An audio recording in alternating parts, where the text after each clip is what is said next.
Today's daf we're going to be learning is Bava Kamma daf Kuf Yud Chet. Today's daf is sponsored by the Hadran women of Long Island in gratitude to Hetty and Mendy Klein and their daughter, our friend and co-learner Malky Klein, for sponsoring the Long Island in-person Siyum on Wednesday evening.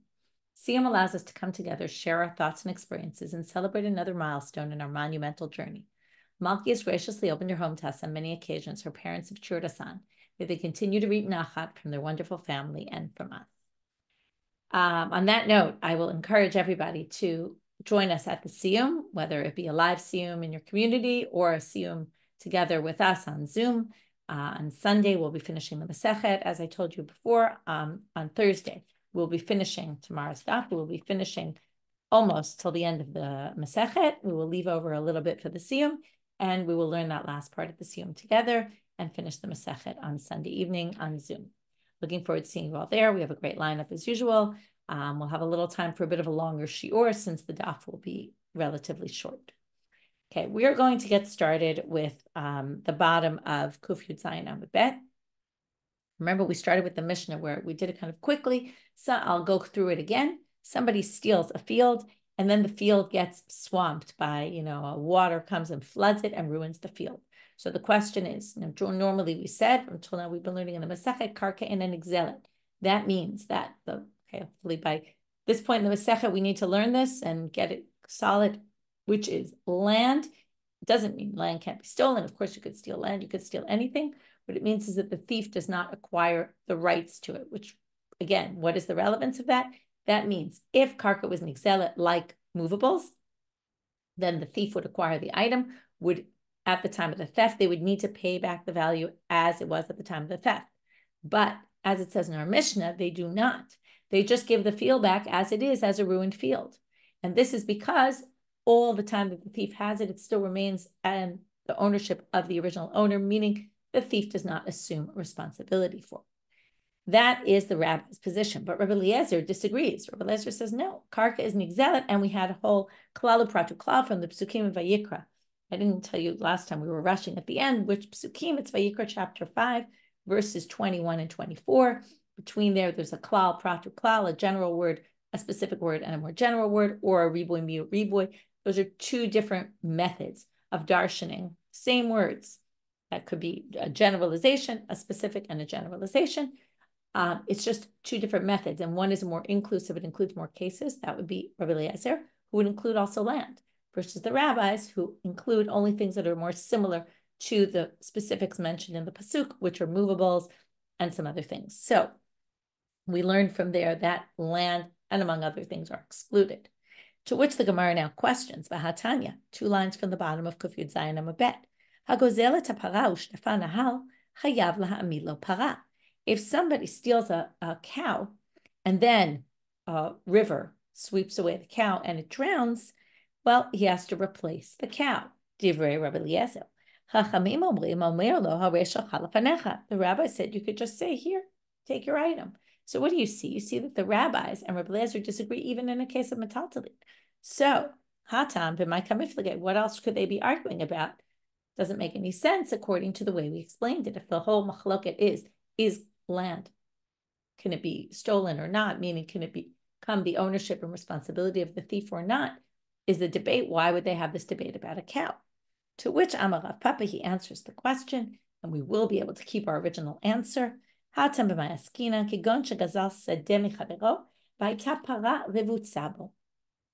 It'd be a case where somebody stole a field from a friend, and there was a cow in the field.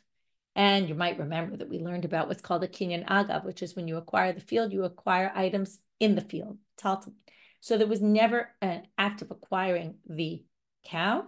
It was just that the cow was in the field and the field was stolen. U'shtafa nahal, and then the river came and washed away the cow. To Rabbi Eliezer, l'tameh, Rabbanan l'tamayu. So then the whole issue is, well, if you acquire the field, then you acquire the cow with it. If you don't think that the ganav acquires, that the thief acquires the field, then you wouldn't acquire the cow with it. And with that, we're going to start our next Mishna. We're going to have a lot of Mishnayot today. There's actually a study guide on part of today's daf with a bunch of charts. Well, starting with our Mishna. Hagozel et chavero, o shehul v'himenu, o sheifkid lo, b'yishuv. Okay, so we have someone who either steals from a friend, or borrows, or is watching an item for them. So in either of the cases, the person, let's assume it's me, needs to return something, either an item stolen or a loan or something you gave me to watch. Lo yachzir lo bamidbar. Okay, if he gave it to me in a yishuv, in a settled area, I cannot return it to them in the desert. If you gave it to me, let's say, or I stole it from you from a city, I can't go return it to you from in the desert. What's the problem? Well, Rashi explains that the desert is a place where there's not a lot of protection.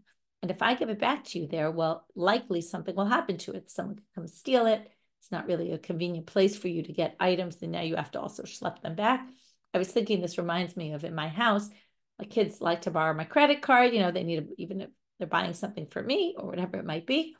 So they borrow my credit card and then they return it to me while I'm in the middle of 10 other things. And I'm sitting in the kitchen, let's say, and they return me my card and it gets stuck on the kitchen, on the island in the kitchen. And then, 5 days later, I'm trying to find my card and no one can remember where it is because it was left in the kitchen. And obviously somebody stuck it somewhere and then nobody really knows where it is. So that's a good example of returning something. At a certain point, I said, listen, anyone wants to borrow my credit card, it has to be returned to my wallet. Don't just give it to me randomly when I'm in the middle of doing lots of other things and not focused on it. So I thought that was a similar case to this, where if you're watching something or you're giving back something, it needs to be put in a protected place. Let's say, but if it was part of the stipulation from the beginning that I was going to return it to you in the desert, obviously not relating to the theft case, steal something under the condition I returned it to you, but a loan, let's say, or the item to watch, then I could return it to you in the desert. Minhu. The Gemara starts off with a contradiction. There's another source that seems to say otherwise. A loan you can return anywhere, but but in aveda or a pikadon, if it's a lost item I found of yours, or I was watching something for you, I can only return in its place, meaning where you are into your house. So here, what do you see? But a loan can be returned anywhere. So Abai hachikam. Abai says, wait, you misunderstood. That braita, in order to reconcile that braita with our Mishna, we're going to explain the braita differently. It's not about returning the item. It's milveh nitna litava b'chol makom. Aveda pikadon lo nitnu litava ela bimkoma. It's not about returning the item. It's about if you loan me money and then I don't want to pay back the money and you want to bring me to court, you can bring me to court anywhere and I have to go. But if it's about a veda or a pikadon, a lost item, or an item I was watching, then you can only demand it from me in the place where I live. Now, there's a big difference between an aveda, a pikadon on one hand, and the loan on the other. And what's that? We're going to get to this in Sanhedrin, where they quote a verse that says, Eved lova liishmal, which is a person who borrows is enslaved to the person who lent them money, because the person who lends money does them a big favor, and they should be indebted to them. And therefore, the malveh, one who loans the money, always has the upper hand. Whereas it's not the same in a pikadon or an aveda, where the person who finds the item or watches the item is actually doing a favor for the person who's now claiming, I want it back. So they have no upper hand in that case because they're actually being done a favor rather than they did a favor to somebody else. And that explains the difference here. So again, the Mishna doesn't contradict the Braita doesn't contradict the Mishna, because the Mishna wasn't talking about the same content that the Braita was talking about. The Mishna was talking about returning the item, and the Braita was talking about, can you demand the item back from them in a place that's not where they live? And not, let's say, Bamidbar, to which the Gemara says, Pshita. If you stipulated that I'm only going to watch it and return it to you in the desert, obviously I can return it to you in the desert. Why does the Mishnah have to tell us this? Well, the case was where you said to me, listen, I'm going to the desert. Can you watch my item for me? Because I'm going to be in the desert, not a good place for me to watch it. Now, by the way, it could be just also you don't want to take it with you to the desert. So you say, I want to leave it at home. Can you watch it? And then I say, well, listen, I can watch it, but I'm also going out to the desert. So if I want, I'm going to return it to you there. I hope that's okay with you. And because I said it, and I didn't say it as in the words of stipulation, which is usually almanat, under the condition that, but I said, if I want, I'm going to return it to you in the desert. Well, the Mishna is telling you that's enough. But you might not have known that was enough because it's not exactly the language of a stipulation in the agreement, but it still would work. New Mishna. האומר לחברו גזלתיך, הלוויתני, הפקדת אצלי, ואין יודע אם החזרתי לך אם לא החזרתי לך. So if I say to you, listen, I stole from you, I borrowed from you, or you gave me something of yours to watch, and I just don't remember, did I return it to you? Did I give you back your stolen item? Did I give you back the money for the loan? Did I give you back the object I was watching? Chayav l'shalem. In this case, I have to pay. Now, it seems like, we'll talk about this soon in the Gemara, that you didn't claim anything against me. I came forward and said, listen, I stole from you, or listen, I borrowed money. But I also said that I think I might have paid you back. I'm not sure. In this case, we require me to pay. But aval im amar lo eini yodea im gezalticha im levitani im ifkadet atzli patron l'shalem. But if my doubt is about whether or not I stole from you, or whether or not I took a loan from you, or whether or not you gave me something to watch, then I actually don't have to pay. So the Gemara is going to start with a different machloket and then kind of use our Mishnah as raising a question with one of the opinions. Itmar. So now we're going to have a case where actually the other side is claiming something. Manali biyadcha. You have 100 zuz of mine. Someone says to me, Shel, you have 100 zuz of mine. The halal omer eini yodea. And I say, I don't know. Maybe I do, maybe I don't really know. Right? Manali biyadcha could mean I gave you to watch, or it could mean I lent you money, or it could mean you stole from me. Either which way. Rav Huna v'Rav Yehuda amrei chayav. Rav Nachman v'Rav Yochanan amrei patur. So we have a machloket. Do I have to return it? Do I not have to return it? So Rav Huna v'Rav Yehuda amrei chayav. So the first two say, I'm liable, I have to pay. Why? Because very simply, bari v'shema bari adi. This we've seen before. Bari is a definitive claim. You came with a definitive claim. I came with an I don't know claim, uncertain claim. Well, when there's one party that's certain and the other is uncertain, we hold by the certain party. Now, not everybody agrees with this, but that's the position of Rav Yehuda and Rav Huna. Rav Nachman v'Rav Yochanan amrei patur. Okay, mamoni b'chaz katmari. Whenever we have a doubt about money, we leave the money where it is. And we say, always, hamotzi mechavero alav haraya. Right? We have to, the burden of proof lies on the party that wants to take the money from the other person's hands. So therefore, you're claiming I owe you money, but you don't have any proof for it, and the money's now in my property. So that's what it means. Okay, mamonu b'chaz katmari, leave it where it is now, in the chazaka of the person who owns it. So now we're going to have a question on the first opinion, Rav Huna and Rav Yehuda, from our Mishnah. It's not. So hechidami, right? Remember, our Mishnah said, if I say I don't know if at all there was a loan to begin with, I'm exempt. Now, what would be the case? If you're going to say that no one claimed anything against me, well, then the ratio is also a case where nobody claimed anything against me. And I just came forward and said, listen, I stole from you, but I don't know how much I stole. I'm sorry, but I don't know if I paid you back or not. Am I chayav? Now, why would I be chayav? Right? It doesn't make any sense. If you didn't claim anything against me, why would I be liable? I came forward with the information. You stole, I stole from you, but I don't remember. Maybe I paid you back already. Or I took a loan from you. But if you didn't claim anything against me, it doesn't really make any sense. So they're going to say it must be Ella de Katavale. It must be, you must be claiming something against me. Otherwise, and you must claim I stole and didn't pay you back. And then I came and said, listen, I agree that I stole, but I paid you back already. And that's why we made me pay, because you have a claim against me. And then Katani Seifa. And then if you say that the ratio is like that, then you have to say the Seifa is like that. And then you're going to say, well, if you claim I stole and I claim I don't know if I stole, I don't remember. Well, it says Patur mi l'shalem, I'm exempt. So why, that's the exact same case then as Manali biyadcha. To which the Gemara says, lo, that's not a contradiction because you misunderstood the Mishnah. Le'olam de lo katabale. It's actually as we thought originally. You actually didn't make a claim against me. If you didn't make a claim against me and I come forward and I say, listen, I borrowed money from you or I stole from you, but I think I might have paid you back, why on earth would I have to pay? And that was where we got stuck before. So to which they answer, the issue is that I want to be, I'm feeling guilty. I think, right? But how many times do we forget things? We have a certain memory. We have it in our heads. Oh, yeah, I kind of remember something about this. I think that, I know I stole, but I'm not sure if I paid you back or not. I don't really have a good recollection. So I'm coming forward because I want to do the right thing.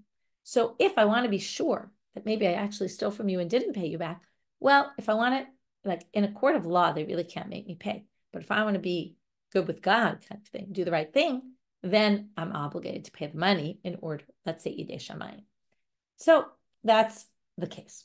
Itmar Nami, it is furthermore said, and here we're going to basically prove, even though that was all to explain Rav Huna and Rav Yehuda, we're now going to prove from something Rabbi Yochanan, who's on the other side, says, who also makes this distinction between the law in the land and the law of the heavenly court.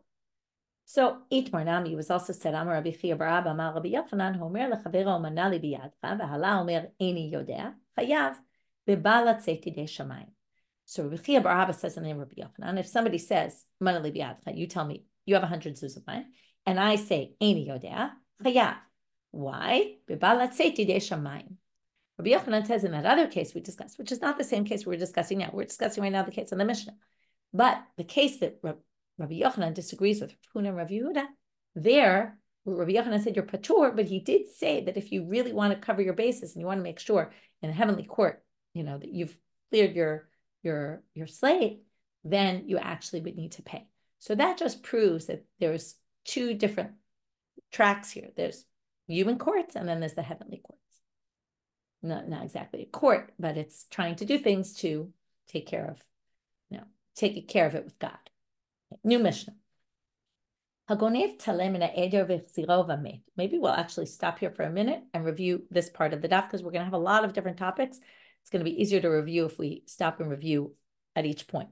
So we started with the issue of, is really the machlok at Rabbi Eliezer and the rabbis, karka nigzelet and ein nigzelet. We tried to say, wait, but there's a source where they argue on metaltalin, movables, but we rejected that. So we said it really was a case where it was really about land. Then we moved to the next Mishnah, which talked about where I have to return the item. Can I return it in the desert? And the answer is no, unless I kind of said, listen, I'm also going to be in the desert and I might return it to you there, and then I can. So first we brought a contradiction from a Braita and then resolved that contradiction. Because there it differentiated between the loan and the other cases. But we said that was actually about something different, not what it seemed the Braita was talking about, and certainly not what the Mishnah was talking about. And then we explained why the Mishnah had to tell us about if you agreed about the desert, why in the desert? You could return it in the desert. It seems pretty obvious. And then they said, well, it wasn't exactly a stipulation, but it was kind of like. Then we went to the next Mishnah where basically we had two different claims where I didn't remember something. Either I didn't remember that I remembered I stole, I didn't remember if I paid back, or I didn't remember at all if it even happened, transaction, if there was any transaction at all.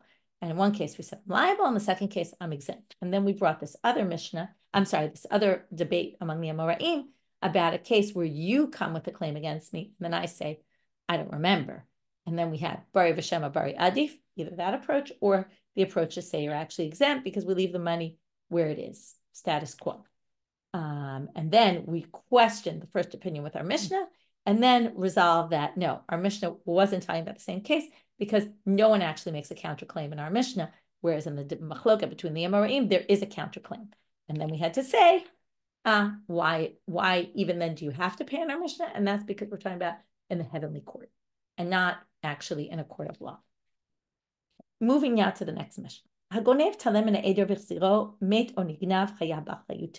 If you steal a lamb from a flock and then you bring it back and then it dies, so are you liable? And the fact is you're liable, meaning if something happens to it, if it was stolen or dead after you returned it, you are liable. Now, why is this? Because what happened in this case is you just brought it back with nobody knowing that you brought it back. You didn't return it with the owner knowing that you returned it. But lo yadu ba'alim, lo b'gnevato, lo b'chazirato. But if they didn't even know that you stole it and they didn't know that you returned it, manua tatzon ushlemahi, and then they counted their sheep and they had the exact number of sheep they started with, patur, then you'll be exempt.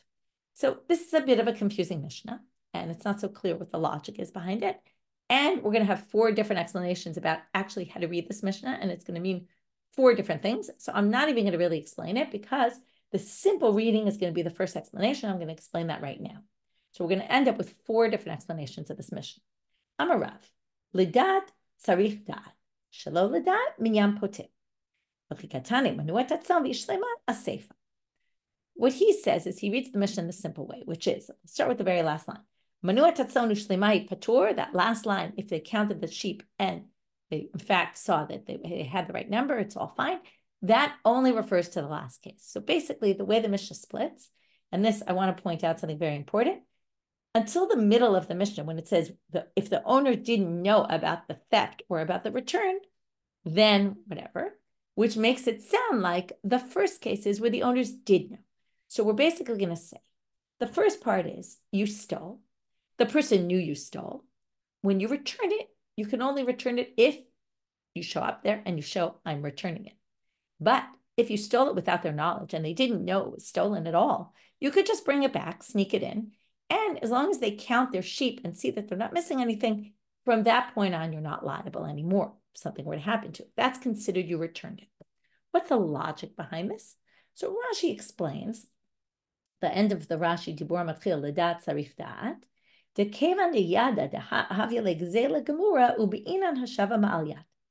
Since he knew about it, that is a classic theft. Most thefts, the person knows their item was stolen. Okay, so when you know the item was stolen, then you need to know that the item was returned. If you don't know the item was stolen, that's like a less of a theft, because a theft has two elements. Number one, you're missing out on something that you own. Number two, you're also, besides that you're missing out on something, you could say, I'm not sure about this, but you could say that people in general, when they're robbed, they feel violated. And you won't rectify that violation, that violated feeling, until the thief comes over to you and says, here's your item. And maybe they even say, I'm sorry about it. Okay? So there's two elements here going on. If you didn't even know it was stolen, then you don't have that second element. And then the person doesn't need to, you just need to get your money back. So as long as they put it back, it doesn't really matter. So that's the Rav. But I told you there's going to be 4 different opinions here. Shmuel Amar ben ladat ben shelo ladat minyan poter. Whether you knew about it, whether you didn't know about it, as long as you count and you see nothing's missing, that's fine. First of all, you can kind of infer that if you counted and they're all there, then you know the person returned it. So that's all you need. So then, v'chikatani umanu v'hishlema patur akula. But we'd have to read the Mishnah. It's a little hard to see how he reads the Mishnah, because it said, "Agonev talem in eder v'chsiro and medu nignaf chaya b'chaliyuto." You're liable, and then lo yadu abalim lo b'gnevato v'lo b'chazirato. Right? That you would have to figure out how to read that line in the context of this, and then you would just say, "But as long as you counted the sheep and you have all the sheep you had before, then it's okay. Then the person's exempt." So basically, it would say, we're going to talk about case 1 and case 2. Really, the halacha is the same for both. It means you're going to be liable until such point that the person realizes they have everything there. Okay. Well, again, the counting. So now, now we're going to go to Rabbi Yochanan. Rabbi Yochanan Omer, Lidat. Now, by the way, you would basically say the following, which is as soon as the owner counts and sees all their sheep are there, it's obvious that nothing's stolen from them anymore. So it would be pretty clear, and you wouldn't need to necessarily come forward and say, here's your sheep. Rabbi Yochanan Amar, Lidat minyan potel, shelo lidat afilu minyan nami lo tzarich. He goes like Rav, kind of saying you need more if you knew you were stolen from, but he bumps it down a level. He says, the line about the minyan at the end of the Mishnah actually refers to both cases, like Shmuel said. But it actually isn't even needed in the second case. So what he says is, you need minyan, and if the person counts, then they know all their sheep are back, so they know you returned it, and that is sufficient, even if they knew they were robbed. If they didn't know they were robbed, you're actually not responsible as soon as you return it. It doesn't even matter if they counted. They didn't even think something was missing in the first place. So as soon as you return it, that's enough. And then the Gemara tells us each time, how did they read that line? Right? It's really referring to the first part of the Mishnah. Okay, which is a little hard how to read the Mishnah that way. But basically it's saying in the first part of the Mishnah, that's when you need the minyan. The second case where they didn't even know they were robbed, you don't even need that. Fourth opinion, Rav Chistamar, Lidat minyan potel. Okay, like we just said, which is if you know the minyan is going to excuse it, that's fine. As long as the person counts and sees nothing's missing, even They knew they were robbed, but now that they count, they see it's all back. It's obvious you returned it. Shelo ledat, tzarich dat. And now he's going to flip the exact opposite of Rav. He's going to say, but if you didn't know you were robbed, you actually need to know that it was returned. Okay, we're going to have to figure out why in a minute. Rava is going to explain to us why. Sorry, Rava. And then he's going to say again, the minyan line is going on the first case. So Rashi gives us a bit of a way of how to read the Mishnah according to this reading. So Rashi says, you read it like this. I'm going to paraphrase Rashi. Now remember, that first case never said, did you know or not know? It's only because the Mishnah said, lo yadu, in the second case that we assume the first case was yadu. They knew. But the way Rashi reads this according to Rav Chisda is he explains Rav Chisda reads the Mishnah like this. You stole, you're going to be liable until such time that you're responsible. We don't yet know till what time. Okay, but now they're going to say, Eimatai, when is this? That you're going to still be liable.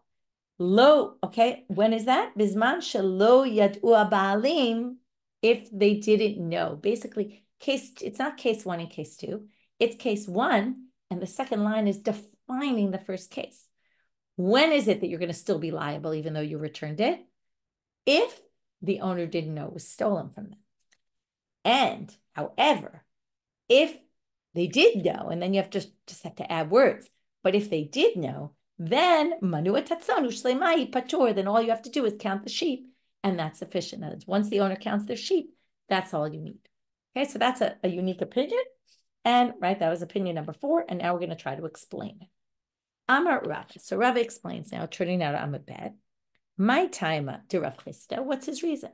Ho'il of the ankete nigre baryat. What does this mean? So this is that basically baryata means, if you remember, a braita is something that's outside of the Mishnah. Baryata means outside. Now, what happened? This person came in, stole your sheep. Now, normally, sheep are very obedient. They stay with their flock. They stay with their owner. They don't usually wander off. But when you stole the sheep, you basically taught the sheep that there's a big world out there. And look, you can go out of this, this pen, and you could be free. So at this point, when you return it, the owner has to watch this sheep much more than they did before. Because of that, if they knew you stole the sheep, they don't need to know you returned it, because when they notice the sheep in their flock, they'll know, right? This is assuming they can identify their sheep. They'll notice and they'll know that this sheep needs extra watching, or maybe they'll be more careful about all their sheep in general, but they'll know that.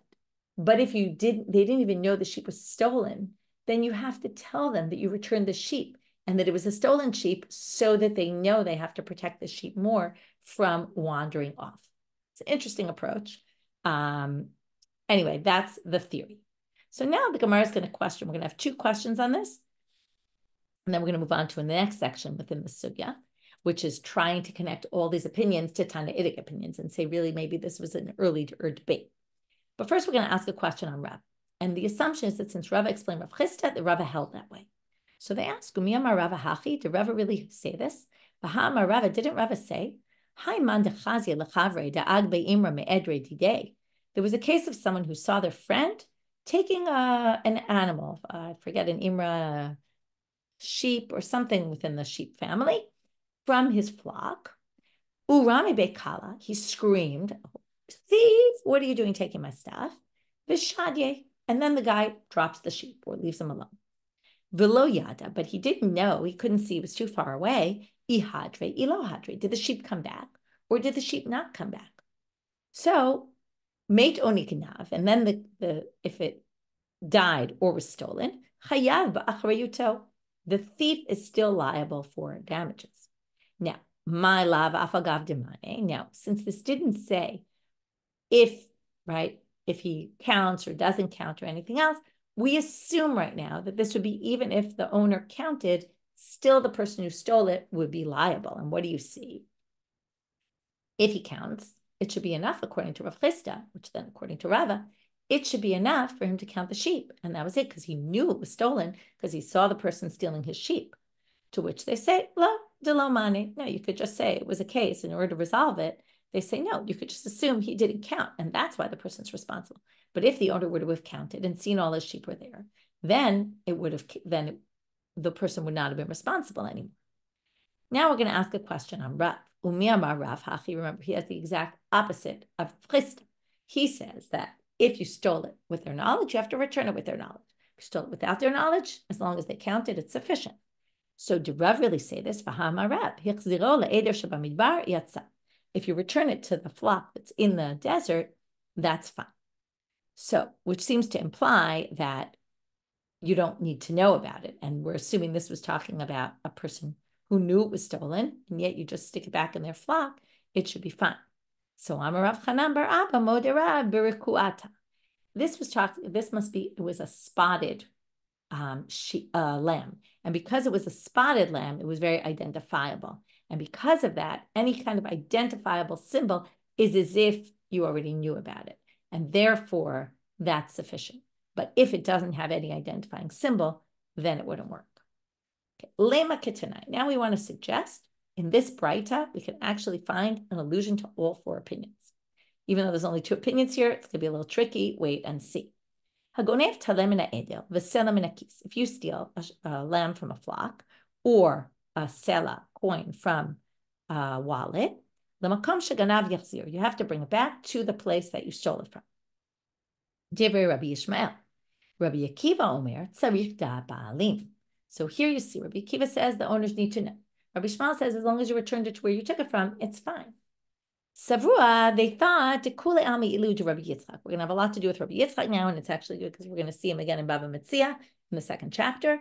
To Amar Rabbi Yitzchak, Adam Asui Lemishmesh Bikiso B'chol Sha'ah. So he says that people generally count their wallet all the time. They know exactly how much money's in it. And therefore, my lav sela ladat. So now there's two cases. Even though there's a machloket about, it seems like it's all one and the same, they're going to differentiate between the person who steals the lamb from the flock and the person who steals the money from the wallet. So the wallet, since we hold by Rabbi Yitzchak that everybody always checks their money, obviously it's going to be a case where somebody knows they were robbed. And beplugta de Rav Shmuel. And therefore, this machloka between Rabbi Akiva and Rabbi Akiva and Rabbi Yishmael is the same machloket as Rav and Shmuel. Why? Because if you knew it was stolen, so Rav is going to say you have to give it back when you have to show the person you're giving it back. That's Rabbi Akiva. And Shmuel says you don't have to. And that is Rabbi Yishmael. And you have to, in this line and the next line, there's a bunch of different versions. Okay, there's parentheses here, and Rashi doesn't read the parentheses here. We'll read it like Rashi. And bitale sheloladat. And the lamb is usually stolen without the person noticing, because they have a lot of sheep. They don't really notice each one. So if it's talking about a case of sheloladat, then this machloket between Rabbi Akiva and Rabbi Yishmael of do you have to show the owner or do they not need to know about it? It's exactly the split between Rav Chisda and Rabbi Yochanan, because Rav Chisda says, like Rabbi Yishmael, you don't have to. Right? It's enough to just if they didn't know about it. Sorry, if they didn't know, then you have to actually. Sorry, I said it wrong. Rabbi Akiva holds like Rav Chisda holds like Rabbi Akiva that you have to return it to them directly, because specifically in the case where you didn't know about it, that's when the person has to know when you return it, so they won't lose their sheep again. Right? They'll protect their sheep. And Rabbi Yochanan, who holds no, it's enough. You don't need that. So he'll hold like Rabbi Yishmael. It's enough to just return it. Amar Zviv Mishmei de Rav. So right now we're going to assume sounds like all four opinions are referenced there. Because if you remember, let me just go through again Rabbi Yochanan. Rabbi Yochanan said, even minyan you don't need. You just need to return it. And that's all. That's exactly what Rabbi Yishmael said. You just need to return it. So there we have all four opinions, because there's two cases and two opinions, right? Each one on each case, and each one matches one of the four. Creative kind of answer here. But the Gemara is going to reject this suggestion and say no. Amar Rav Zvid, actually Rav Zvid is going to say it, Mishmei de Rava. And here again, Rashi has a different girsa than what appears by you. Bigonev mirashup ba'alim kol amala pligi. If you stole from the owner's house, Rabbi Shmuel and Rabbi Akiva don't even disagree. Kidur Rav Chisda. Everyone agrees it's like Rav Chisda. Okay, they're going to say that you're going to obviously have to, okay, again, if you stole from their house and they didn't know about it, then you're going to have to show them, you're going to have to tell them. But this machloket here is b'shomer sheganav mirishuto, shiachzir lemakom sheganav kamiflige. But here we're talking about someone who was watching an item and then stole it, meaning I'm watching your item and then I decide, you know what, I'm watching your whole, let's say I'm a shepherd, watching your sheep. I'm going to take your sheep and I'm going to move it somewhere else and I'm going to steal it. But now, you obviously don't know about it. And then the machloket is shiachzir lemakom sheganav kamiflige. Rabbi Akiva savar haltalu shmir. So the whole question is, do I have to just put it back in its place? Or do I have to give it back to you directly? So, or can I just put it back with the rest of the flock that I'm watching of your sheep? So Rabbi Akiva savar haltalu shmirato. As soon as I broke our arrangement and I took one for myself, I'm no longer your messenger anymore. I can't just put it back in the flock. I have to go and bring it to you. Rabbi Yishmael savar lo haltalu shmirato. I'm still your shomer. So what? Okay, it's true. I tried to steal something.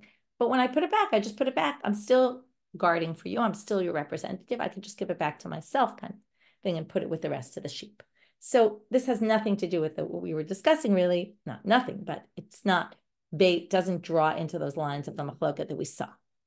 Now we're going to suggest another machloket tanaim about things we saw. Lema minyan poter tonight. Is counting, does that already exempt you or not? That's also potentially machloket tanaim, and again, we're going to reject it. Titania, if I steal from you, and then when I go to buy something from you, I add extra money to replace what I stole. One Braita says, I fulfill my obligation of returning it. The other Braita says, I didn't. So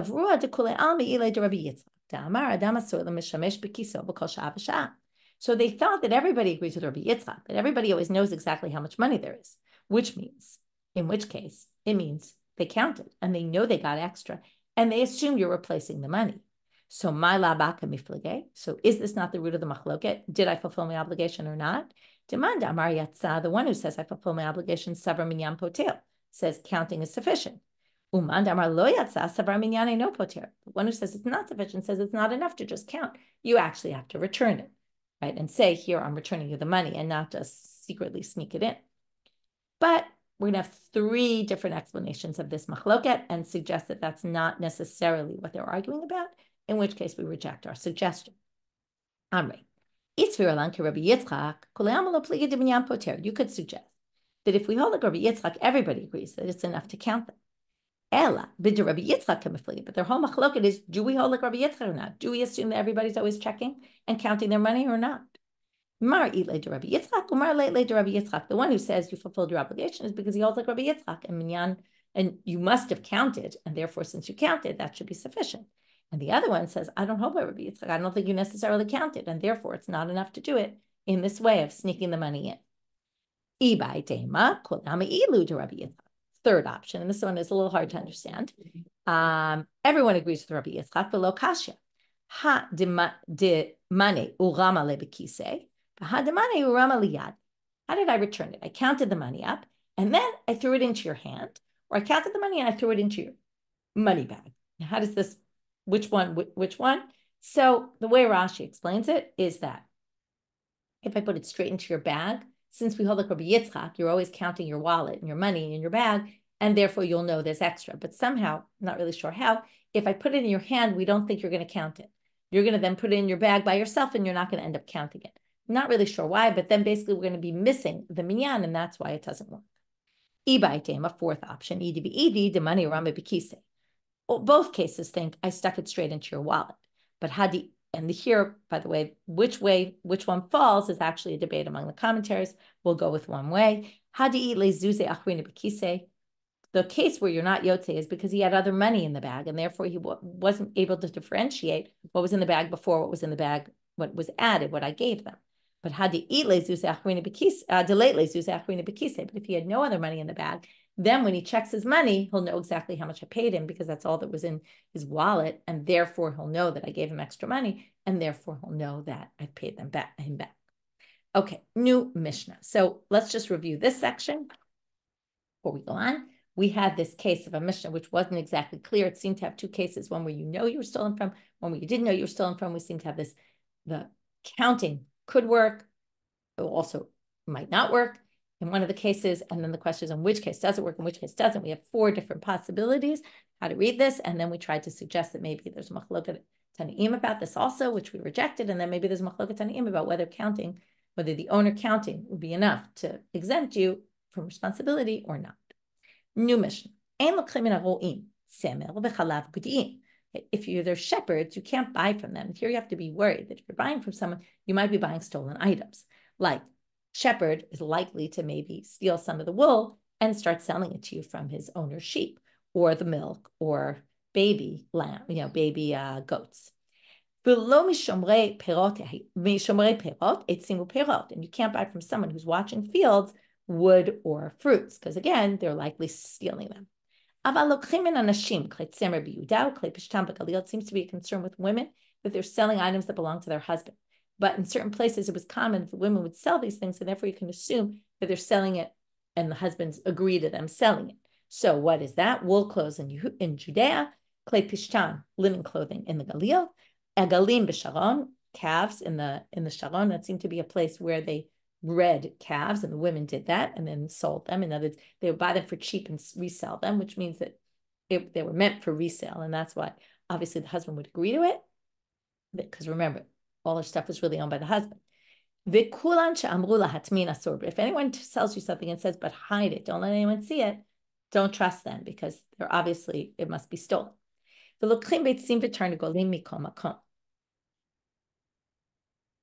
Eggs and roosters you can get from anywhere. Because those were likely, first of all, they're not very expensive, and people were likely to sell them. Tanu Rabbanit. Now we're going to have a similar braita. You can't buy from shepherds, not goats, not the baby goats, lo gizin, not the wool, below tlushim shal tzemer, and not pieces of wool. But things that are sewn, you can't take from them, because what happens? We've learned this already. They already changed it. They did a change, which means they acquired it, which means you can buy it from the thief because it's acquired by the thief. Which means that when it goes into your domain, it really becomes yours. Because they belong to them. If they're in the city, then you can't take from them the milk and you can't buy from them the milk, the cheese. But if you're out in the desert, then obviously the person who gave them to you knows that you're going to be selling them. They're kind of allowing you to do that because you're never going to bring it all the way back to them. By the time you do that, it will spoil. So, but in the Yishuv, they're expecting that you're supposed to bring them back the wool, the milk and the cheese. You can buy 4 or 5 from them if they're selling you a larger amount, because that, if they were really stealing it, the owner would notice that 4 or 5 were missing. Or arba v'chamesh gizin, or 4 or 5 sheep's worth of wool. Aval lo shtei tzon v'lo shnei gizin. This is going to create a problem, but not 2.